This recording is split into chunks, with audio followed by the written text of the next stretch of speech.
Evangelio de Lucas, capítulo 11, versos 1 al 4.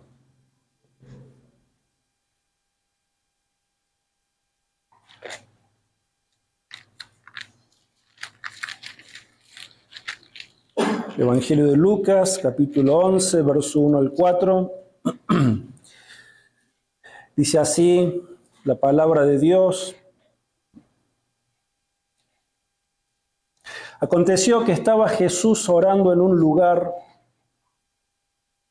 y cuando terminó, uno de sus discípulos le dijo: Señor, enséñanos a orar, como también Juan enseñó a sus discípulos. Él les dijo: cuando oréis, decid: Padre nuestro que estás en los cielos, santificado sea tu nombre, venga tu reino, hágase tu voluntad como en el cielo, así también en la tierra. El pan nuestro de cada día, dánoslo hoy. Perdónanos nuestros pecados, porque también nosotros perdonamos a todos los que nos deben, y no nos metas en tentación, mas líbranos del mal. Volvemos a retomar esta serie del Padre Nuestro, que por dos domingos nomás la interrumpimos, tuvimos otros hermanos compartiendo la palabra de Dios con nosotros, así que ahora la volvemos a retomar y seguimos en esta serie, y el propósito de estos mensajes es de que ese pedido que en su momento los discípulos del Señor le hicieron al Señor, que también sea nuestro pedido, que también se convierta en nuestra necesidad. Cuando ellos le dicen: Señor, enséñanos a orar. Entonces, este es el propósito por el cual estamos haciendo esta serie sobre el Padre Nuestro, porque también queremos aprender a orar. No es de que no hayamos orado en tantas oportunidades o tiempos de nuestra vida, pero siempre hay cosas que necesitamos ir aprendiendo, siempre hay cosas que necesitamos ir refinando, sobre todo en lo que tiene que ver con nuestra vida de oración. Entonces, el propósito es de que el Señor nos enseñe a orar. El propósito es de que nosotros podamos llegar a tener una vida más dedicada a la oración, una vida de oración que sea más consistente, una vida de oración, como hemos venido diciendo, que sea más efectiva, porque nosotros sabemos de que nuestras oraciones son efectivas cuando vemos la respuesta de Dios sobre ellas. Entonces, es esto, y es también entender de no solamente tener una vida de oración por el solo hecho de tenerla, sino entendiendo también que todo lo que tiene que ver en nuestro presente y todo lo que habrá de ser en el futuro de nuestras vidas, todo esto va a depender también del éxito o del fracaso de nuestra vida de oración, porque nuestras vidas están supeditadas al éxito o el fracaso de nuestras oraciones. Todo lo que nosotros pidamos al Padre, el Señor nos ha prometido que nos lo va a dar, y al mismo tiempo el Señor nos ha dicho de que separados de Él, ¿se acuerdan cuántas cosas podemos hacer? Nada podemos hacer. Y esto no significa de que separados de Él no vamos a poder hacer absolutamente nada. Como vamos a ver ahora, vamos a poder hacer muchas cosas, pero las vamos a hacer separados de Él, y nada de lo que hagamos separado de Él va a tener ningún propósito ni ningún impacto en lo que respecta a la eternidad. Porque lo más importante que tiene que ver con el éxito de mi vida no pasa por aquellas cosas que nosotros podamos lograr independientemente de la voluntad de Dios, porque hay muchas cosas que se pueden hacer aparte de la voluntad de Dios. El mundo entero hace infinidad de cosas, pero que están fuera de la voluntad de Dios. A nosotros, los hijos de Dios, se nos llama a vivir conforme a la voluntad de Dios. Entonces, el verdadero éxito de nuestras vidas como hijos e hijas de Dios consiste en poder caminar en el centro de la voluntad de Dios, entendiendo qué es lo que Dios quiere para mi vida, y de esto también se trata esta serie de mensajes, de poder orar conforme a la voluntad de Dios, de poder pedir conforme a la voluntad de Dios y que podamos recibir respuestas conforme a su voluntad. ¿Por qué? Porque todo lo que ocurra dentro de este ámbito santo, eso y solamente eso habrá de tener repercusiones y valor eterno. Solamente estas cosas son las que van a traer gloria y honra al santo nombre de nuestro Dios. Y fuera de esto, todo lo que nosotros podamos lograr fuera de la voluntad de Dios para nuestras vidas, al final de todo, cuando todo sea puesto en la balanza, ¿saben qué? Todo lo que nosotros podamos haber logrado fuera de la voluntad de Dios, independientemente de lo que era la voluntad de Dios para nuestras vidas, todas esas cosas no van a tener ningún valor. Vamos al libro de Romanos, capítulo 14, verso 10 al 12. De allí el apóstol Pablo habla de esto. Romanos 14, 10 al 12.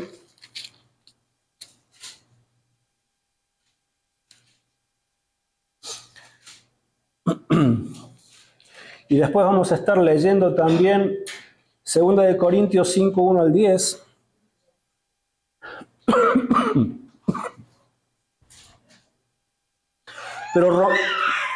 Pero Romanos 14, 10 al 12 dice: Tú pues, ¿por qué juzgas a tu hermano? O tú también, ¿por qué menosprecias a tu hermano? Porque todos compareceremos ante el tribunal de Cristo. Pues escrito está: vivo yo, dice el Señor, que ante mí se doblará toda rodilla y toda lengua confesará a Dios. De manera que cada uno de nosotros dará a Dios cuenta de sí. ¿Escucharon bien? Todos, absolutamente todos nosotros compareceremos ante el tribunal de Cristo. Ahora, no debemos confundir, esto no es juicio. Los hijos de Dios, el pueblo de Dios, la iglesia de Cristo, no va a pasar por el juicio de Dios. Esto no es el día del juicio, porque el juicio de los hijos de Dios ya fue pagado en la cruz. Los hijos de Dios no vamos a pasar por el juicio. Una cosa es el juicio final de Dios y otra cosa es el tribunal de Cristo. Ahora, el pueblo de Dios sí vamos a pasar por el tribunal de Cristo. ¿Y qué significa el tribunal de Cristo? Significa de que cada creyente, cada hijo y cada hija de Dios vamos a tener que dar cuenta ante Dios de qué fue lo que hicimos mientras estuvimos en esta vida. Desde el mismo momento que el Señor nos salvó, la pregunta va a ser: ¿qué hiciste con la vida que yo te di? Allí vamos a tener que dar cuenta ante el Señor Jesucristo de cada decisión que tomamos en esta vida, de cómo fue que administramos nuestro tiempo, de cómo fue que administramos nuestra fuerza, nuestra salud, nuestros recursos, etcétera. Absolutamente todas las cosas, cómo fue que vivimos para Dios. Y a partir de allí habremos de obtener recompensas y alabanzas de parte de Dios o no. Pero todos vamos a comparecer ante el tribunal de Cristo. Lo mismo dice Pablo en la segunda carta a los Corintios, capítulo 5, verso 10. Habla de lo mismo y dice: porque es necesario que todos nosotros comparezcamos ante el tribunal de Cristo para que cada uno reciba según lo que haya hecho mientras estaba en el cuerpo, sea bueno o sea malo. Esta es la razón por la que el Señor Jesús, en este modelo de oración, nos está enseñando a orar no centrándonos en nosotros mismos, sino en el honor, en la gloria y en la honra que Dios merece por quien es Él. Y es por eso también que en este modelo de oración venimos viendo cómo Dios establece este orden de prioridades de lo que se debe tratar nuestra vida de oración y toda nuestra vida cristiana, y entonces nos da las bases para que nuestras oraciones puedan ser realmente efectivas, puedan ser realmente agradables a Dios y por lo tanto que puedan ser respondidas por Dios para nuestro bien y para la gloria de su nombre. De esto se trata esta preciosa oración modelo que es el Padre Nuestro. Por eso ha comenzado diciéndonos: Padre nuestro que estás en los cielos, santificado sea tu nombre. Comienza diciendo, de entrada nomás, no se enfoca en la necesidad de que nosotros nos acerquemos a Dios con alabanza. ¿Se acuerdan que vimos esto? Y con adoración. Diariamente Dios merece nuestra alabanza y nuestra adoración. Diariamente Él merece de parte de sus hijos que nosotros alabemos su santo y grande nombre, y de esto hablamos bastante en el primer mensaje. Luego continuaba diciéndonos: venga tu reino, hágase tu voluntad como en el cielo, así también en la tierra. Y hablábamos de que nuestras oraciones tienen que ser para que venga su reino. Y hablábamos de dos aspectos de la venida del reino de Dios. Uno es el aspecto futuro, en donde ya el Señor instaurará por siempre y para siempre su reino eterno, y allí ya no habrá más mal, ya no habrá más presencia del pecado, ya Satanás no va a poder influenciar nunca más a este mundo. Y hablamos de que debemos orar por la venida de su reino, pero también veíamos otro aspecto presente de cómo debemos orar para la venida del reino del Señor Jesucristo, y decíamos de que tenemos que orar para que Cristo venga a reinar en los corazones de todos aquellos que habrán de ser salvos. Porque hasta que no entre hasta el último judío y hasta el último gentil en este plan redentor de Dios, no habrá de venir el reino futuro y definitivo. Para que esto último pase, primero Cristo tiene que venir a reinar en los corazones de todos aquellos que todavía faltan de ser salvos.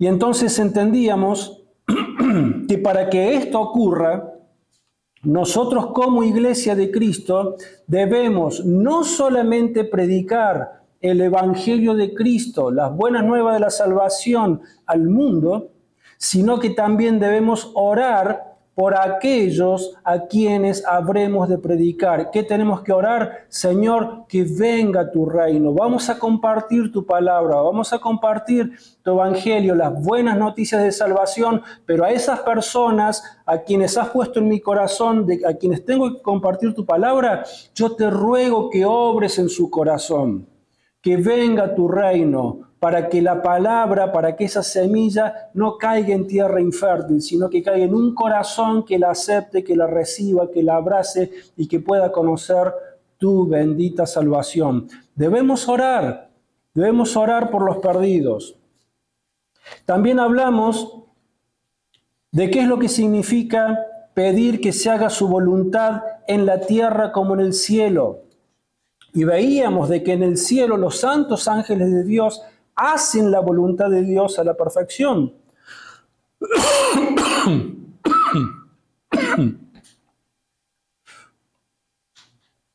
De que los ángeles de Dios obedecen a Dios Y ellos no ponen excusas, ¿se acuerdan?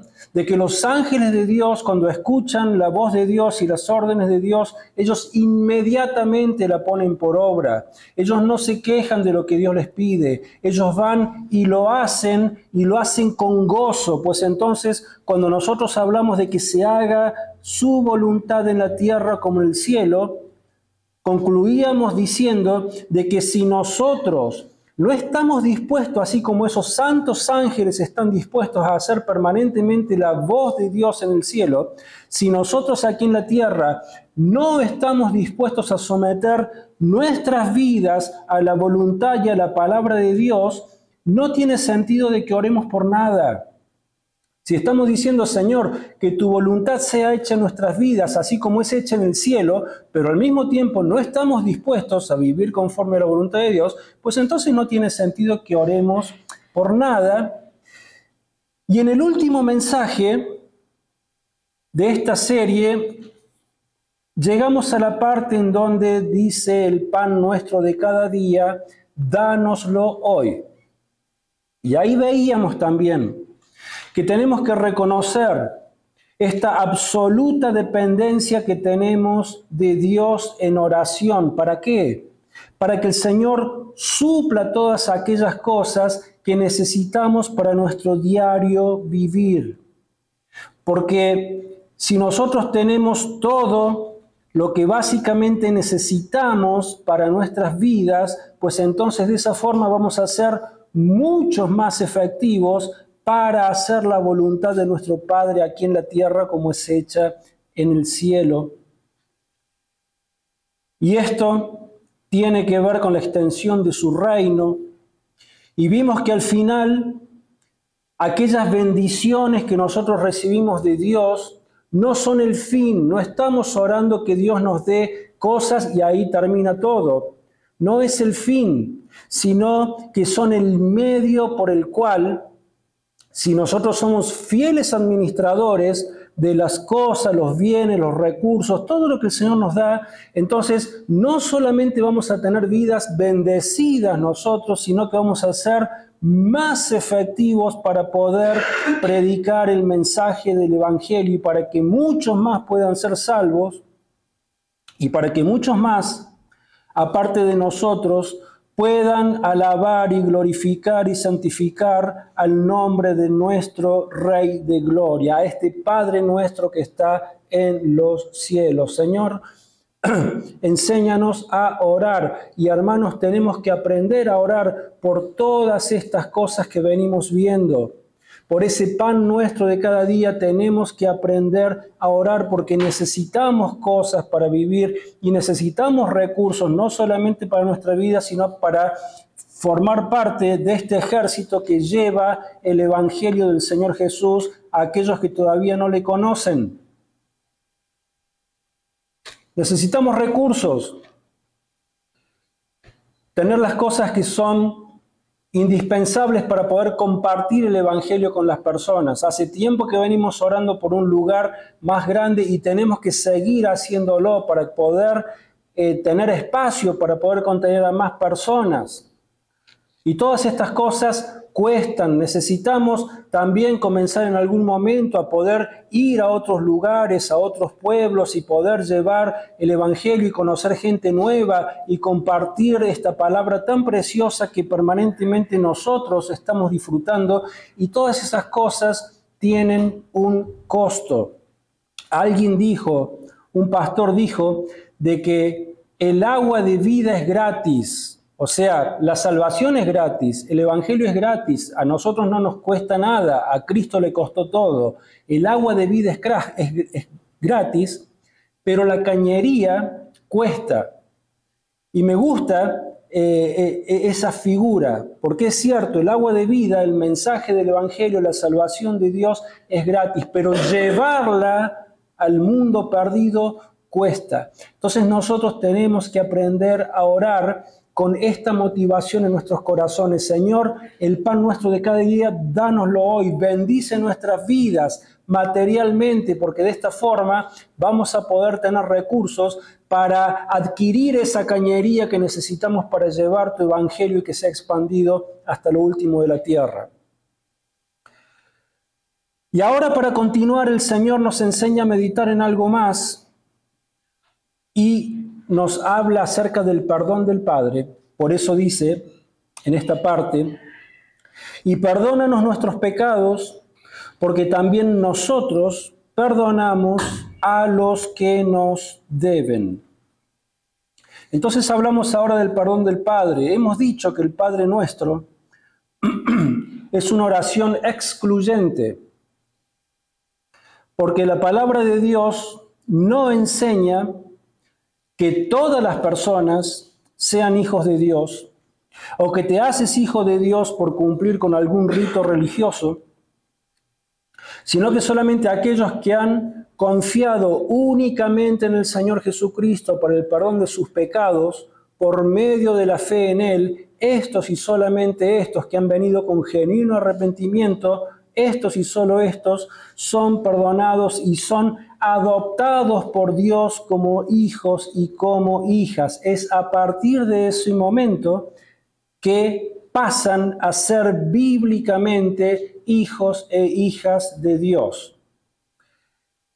Y una vez que una persona ha alcanzado la salvación, una vez que ha sido hecho hijo de Dios, lo es para siempre. Y nada ni nadie, dice la Escritura, que nos puede separar del amor de Dios que es en Cristo Jesús. Aquellos que son salvos para siempre, porque esto tiene que ver con que si nosotros hemos depositado nuestra fe en Cristo, pues entonces hemos sido justificados, es decir, hemos sido declarados justos ante Dios. Y hemos sido absueltos para siempre de la culpa de nuestros pecados. Entonces, en este sentido, nosotros no tenemos necesidad de seguir pidiendo perdón para que el Señor perdone nuestros pecados. Eso ocurre una sola vez en la vida. La experiencia de la conversión, de la salvación, ocurre una sola vez en la vida. Cuando la persona viene con su corazón quebrantado y se postra ante la cruz de Cristo, reconoce su culpa, sus pecados, clama al Señor por el perdón de los mismos, pues Dios promete perdón de pecados y salvación de la condenación eterna. Y esto ocurre una sola vez en la vida.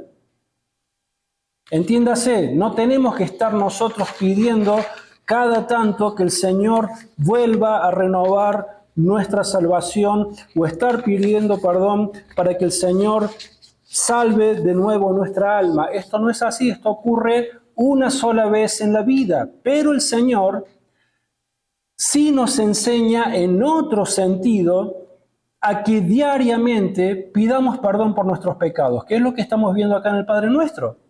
Por eso dice, y perdónanos nuestros pecados, porque también nosotros perdonamos a todos los que nos deben. ¿Por qué dice esto el Señor?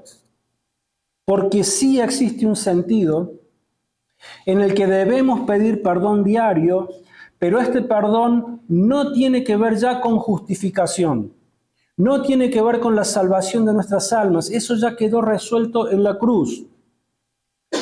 Este perdón del que habla aquí tiene que ver con nuestra santificación, con nuestra santificación práctica, con nuestra experiencia diaria de santificación.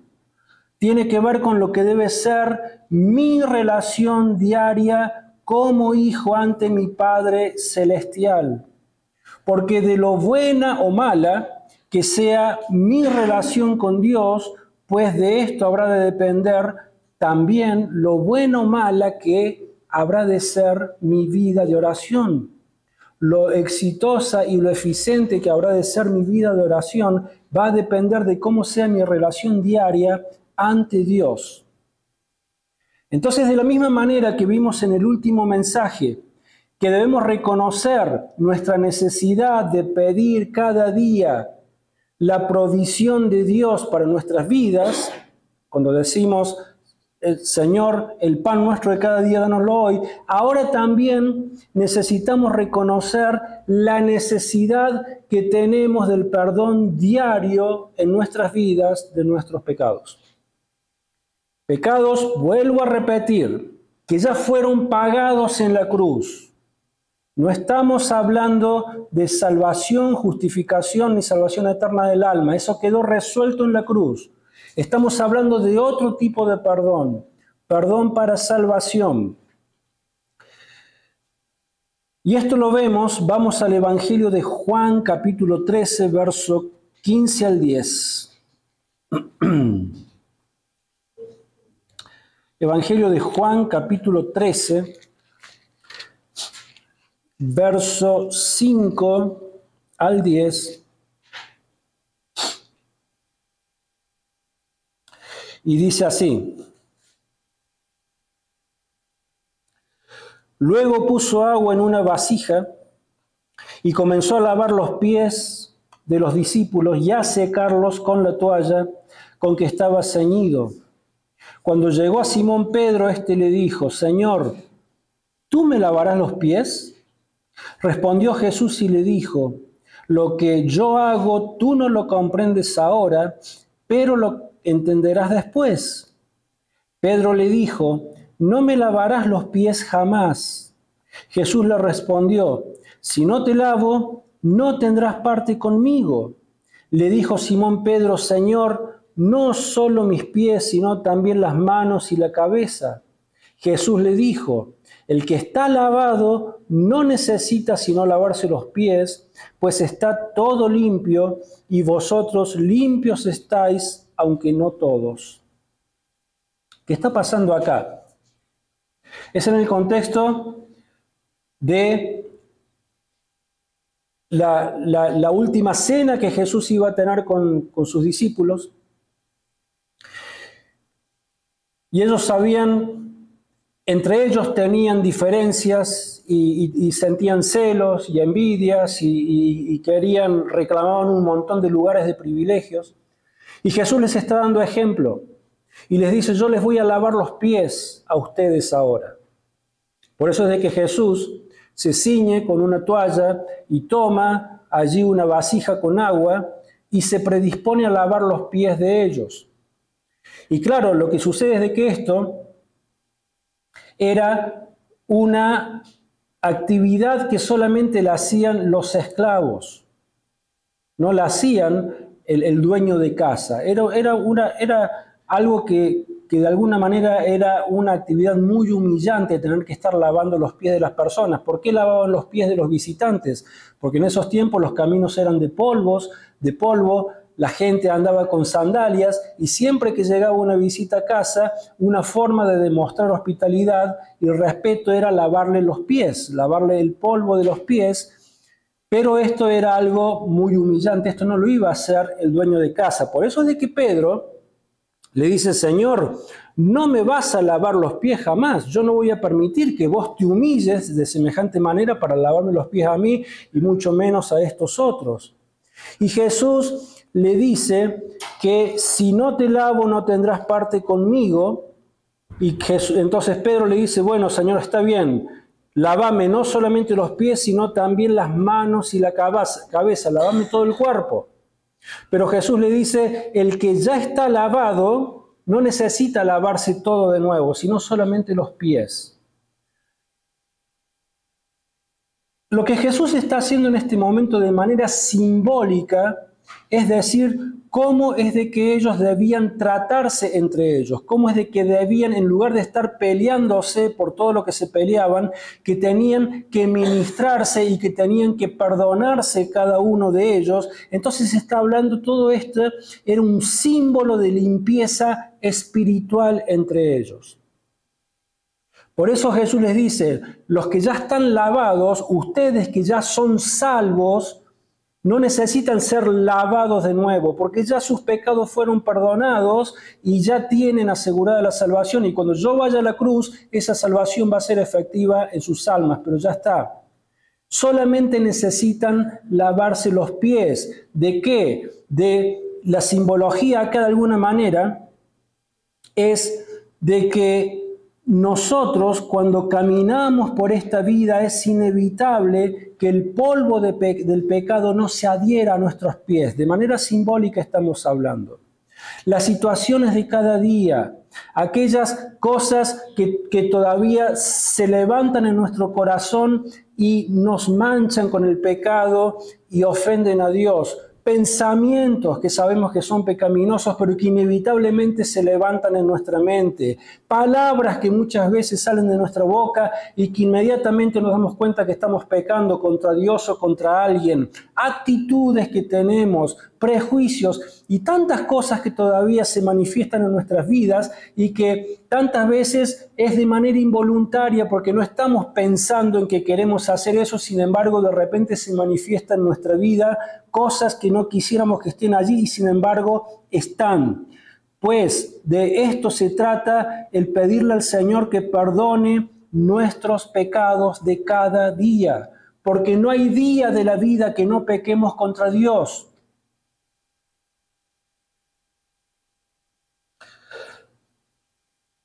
Y en el único que encontramos esta limpieza es en el Señor Jesucristo. Así lo dice Primera de Juan ahora, la primera carta de Juan, capítulo 1, versos 5 al 10.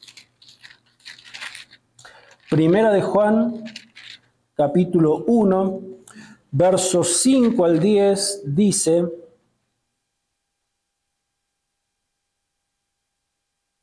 Este es el mensaje que hemos oído de Él y os anunciamos.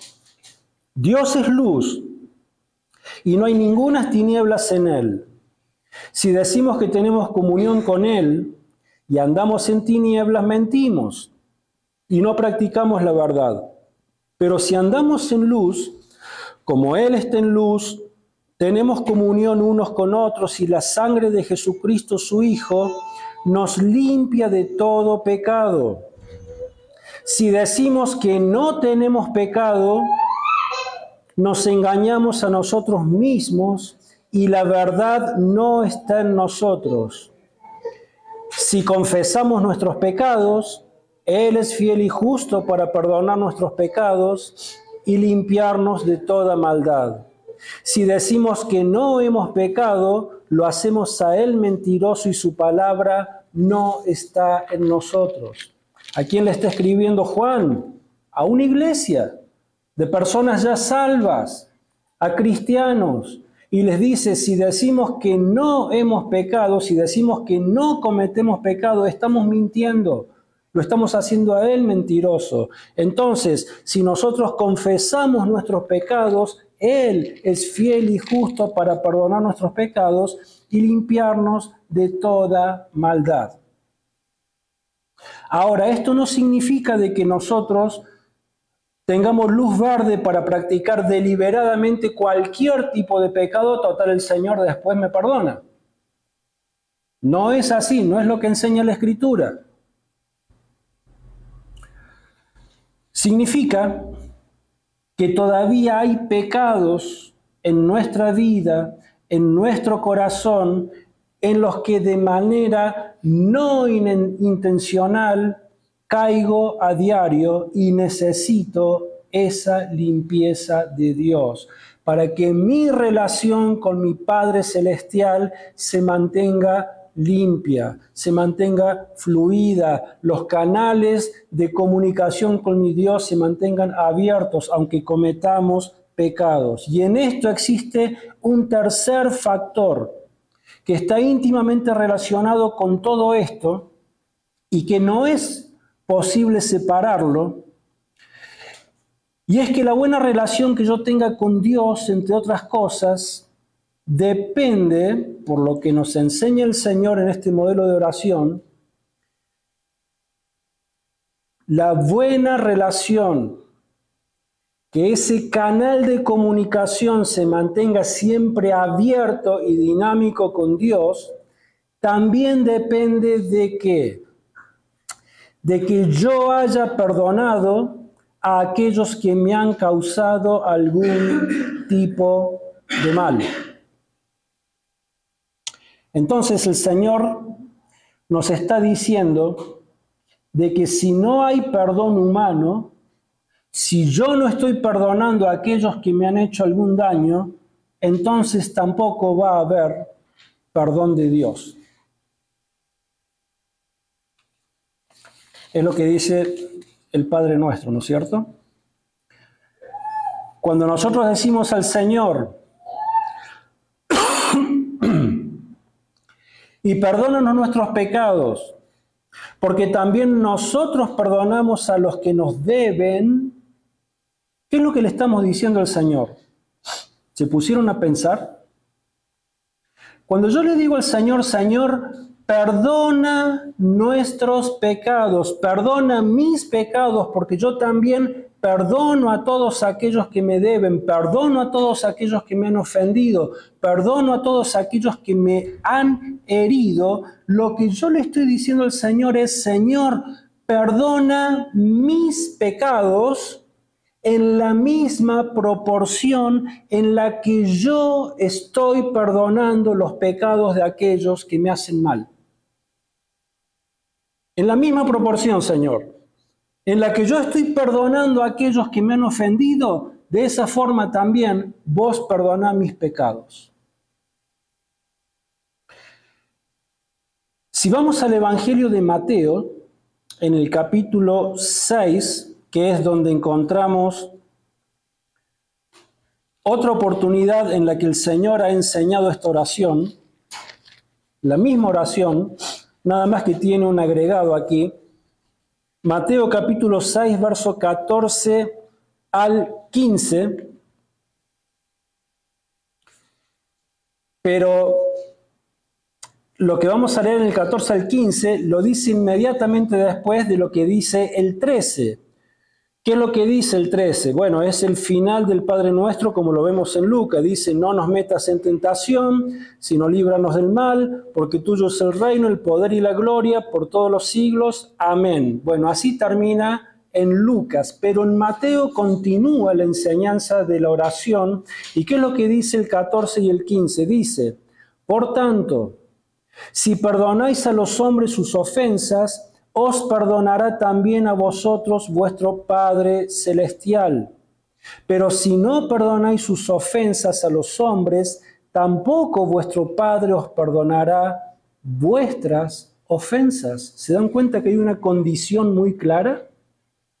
Si yo le digo, Señor, perdona mis pecados, sí, el Señor está dispuesto a perdonarnos todos los días de la vida nuestros pecados, pero hay una condición. Nosotros debemos perdonar a aquellos que nos han ofendido. Por tanto, si perdonáis a los hombres sus ofensas, os perdonará también a vosotros vuestro Padre Celestial. Pero si no perdonáis sus ofensas a los hombres, tampoco vuestro Padre os perdonará vuestras ofensas. Y hermanos, estamos hablando del tema más importante de la vida, nuestra vida de oración. Separados de mí, nada podéis hacer. Nuestras oraciones no van a ser respondidas si no sabemos cómo orar. Y saber cómo orar no es una técnica, no es algo de que sepamos dónde va cada palabra y cada momento y la estructura. No es solamente eso. Hay una vida práctica cristiana de santidad que tiene que estar acompañando nuestra vida de oración. Y para que nuestras oraciones sean efectivas, sean agradables a Dios, el Señor responda a esas oraciones, bendiga nuestra vida, use nuestras vidas para bien nuestro y para gloria de su nombre, el Señor nos dice que en nuestro corazón no debe existir ningún tipo de raíz de amargura contra ninguna persona. Porque si no, Dios no va a responder nuestras oraciones.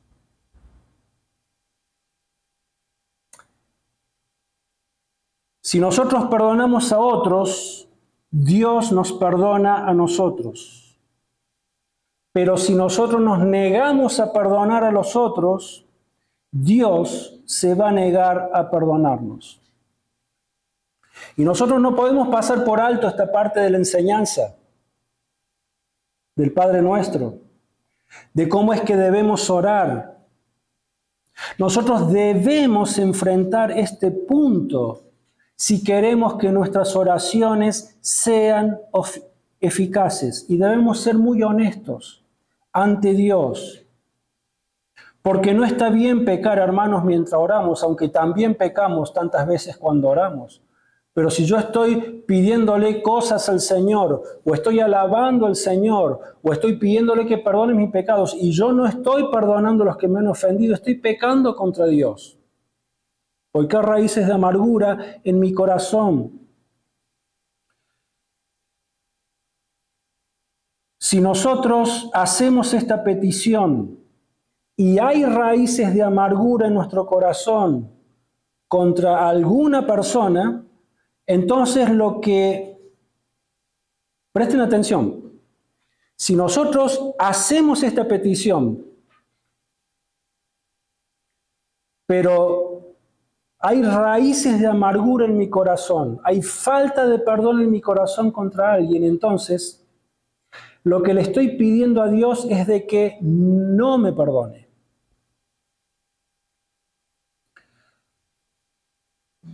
Porque Dios nos está enseñando que el perdón humano y el perdón divino son inseparables. Así que si hay alguien en nuestra vida que debemos perdonar y no lo hemos hecho, todas nuestras oraciones serán estorbadas por este pecado y no vamos a tener vidas bendecidas, ni mucho menos que den gloria a Dios. Ahora entendemos nosotros de que a veces perdonar no es fácil, porque hay heridas que han sido tal vez muy profundas, y bueno, y tantas cosas. A veces perdonar no es fácil, pero nunca es imposible. Por eso la palabra de Dios nos exhorta a que perdonemos a aquellos que nos deben, a aquellos que nos han ofendido. Si nosotros hemos experimentado el perdón de Dios sobre nuestras vidas, pues entonces nosotros ahora tenemos una razón más que importante para perdonar a aquellos que nos han ofendido a nosotros. Porque el daño que nos han hecho aquellos que nos han ofendido a nosotros, ¿saben qué? Es nada en comparación al daño que nosotros le hicimos a la santidad de Dios cuando durante toda nuestra vida lo ofendimos a Él con nuestro pecado. Tan grande, pero tan grande ha sido nuestra falta y nuestra ofensa ante Dios, que la única forma que Dios tuvo para remediar semejante ofensa fue enviando a su Hijo a morir en la cruz. Nuestro pecado le costó la vida al santo y eterno Hijo de Dios. Por eso el daño que nos pueden haber hecho a nosotros es así de chiquito en comparación al daño que nosotros le hicimos a la santidad de Dios, que le costó la vida de su único Hijo. Por eso el Señor nos dice, si Dios te ha perdonado a vos, pues entonces vos ahora tenés que perdonar a los que te han ofendido. No tenés excusa para no hacerlo. Ahora, estas cosas a veces llevan tiempo y a veces hay personas que necesitan pedir consejería sobre este asunto. Pero hermanos, la palabra de Dios nos enseña con claridad de que aunque a veces no es fácil perdonar, nunca dice de que sea imposible. Al contrario, dice que debemos hacerlo. Pues bien, para ir terminando, aprender a orar definitivamente incluye este punto acerca del perdón. Esto quiere decir que necesitamos examinar nuestro corazón para saber si necesito perdonar a alguna o a varias personas que me han hecho mal en la vida. Esto último que hemos visto hoy, más todo lo que venimos viendo, más lo que nos falta ver todavía,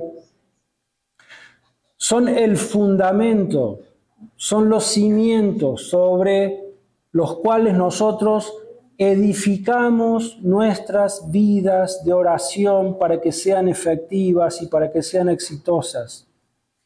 Todo esto que el Señor nos está dejando en esta oración, que es tan sencilla, pero tan contundente y tan profunda a la vez, son los cimientos y lo que hace de que nosotros podamos tener vidas efectivas y exitosas como cristianos, como familias cristianas. Este modelo de oración es lo que hace también que el nombre de nuestro gran Dios pueda ser debidamente honrado y glorificado por nosotros y por todos aquellos que por nuestras oraciones, por nuestro buen testimonio y por la misericordia de Dios habrán de ser salvos. ¿Cómo podríamos nosotros, fíjense otra dimensión más, de poder ir a hablarle a otras personas del amor de Dios, del amor de Cristo, del perdón de Cristo, cuando esas personas detecten de que en nosotros hay raíces de amarguras y falta de perdón hacia otras personas? Allí el testimonio se ve manchado, ¿se dan cuenta? Estamos poniendo piedras de tropiezo para que personas puedan llegar a conocer a este Dios que tiene poder no solamente para salvarnos y perdonar nuestros pecados, sino también para restaurar nuestras vidas y nuestros corazones y quitar toda falta de perdón de nuestras vidas. Entonces, terminamos como termina la enseñanza del Padre Nuestro en Mateo capítulo 6, verso 13. Todas estas cosas, ¿por qué deben ser así? Porque tuyo es el reino, el poder y la gloria por todos los siglos. Amén. Amén.